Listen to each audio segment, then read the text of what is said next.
iPhone fans rejoice. Apple announced the release of the iPhone 7 and the 7 Plus on Wednesday at its annual press event. But before that, Apple CEO Tim Cook and the Late Late Show's host James Gordon had time for a fantastic carpool karaoke.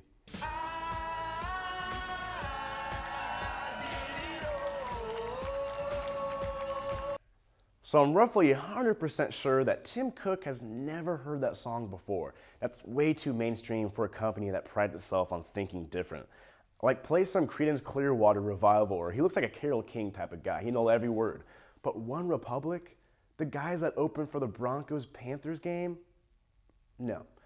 But on Wednesday, Tim Cook and the Funky Bunch of Apple were ready for the nearly yearly groundbreaking tech release. In fact, they were so ready that they closed their online store in preparation for the big event.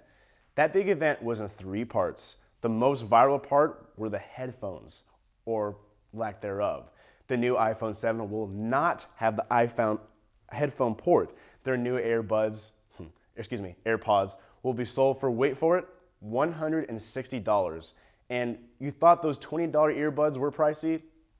But before you switch to Samsung, Apple did tell the earbuds it would come with a new iPhone 7, and there is an adapter for wired headphones. But college students, beware. Do not wash, misplace, let your dog eat, or bring them to the hawk, or there will be a silent walk to class. The next big release was the Apple Watch 2.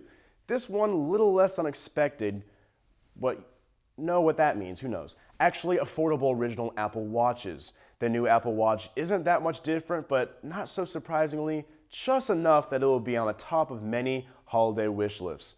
And finally, Apple pulled one out of left field. The classic game Super Mario will be available on iOS devices. I mean, just thank you. Another reason to be less social, or I guess more social. Okay, everyone, are you sitting down? I hope so, since this is live stream and that'd be extremely difficult to watch standing up. Anyway, this past week there has been some super creepy Grease Sandy fan theories circulating the internet. According to the internet, the first theory is that Sandy may have died on the beach when Danny was trying to save her, and the entire movie was a fantasy. Mind blown. Another theory suggests that Sandy went into a coma and the movie are her dreams. And at the end of the movie, when her and Danny are flying off in the car, she goes to heaven. I know. But wait, it gets worse.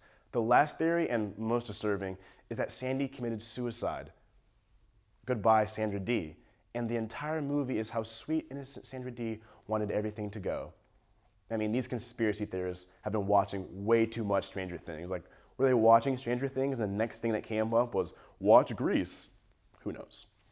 Either way, we still love the movie.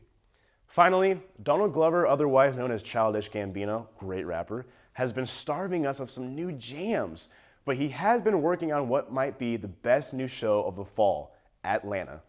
Donald Glover stars as Ern Marks, who lives in Atlanta. Ern is an aspiring manager for a rapper, and just so happens to have a friend who is also a rapper. His friend goes by Paperboy and is played by Brian Tyree Henry.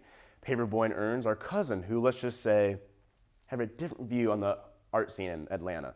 But after the first episode, it's clear that Paperboy is about to make it big. The real beauty of the show is that it feels like the storyline is happening in real time at Atlanta. Every part of it feels authentic and not like a TV show.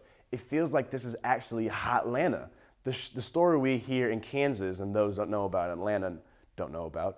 Now, I'm not going to recap the whole episode, but I will say this. It's a much watch and it's a show that'll be making noise on social media this fall.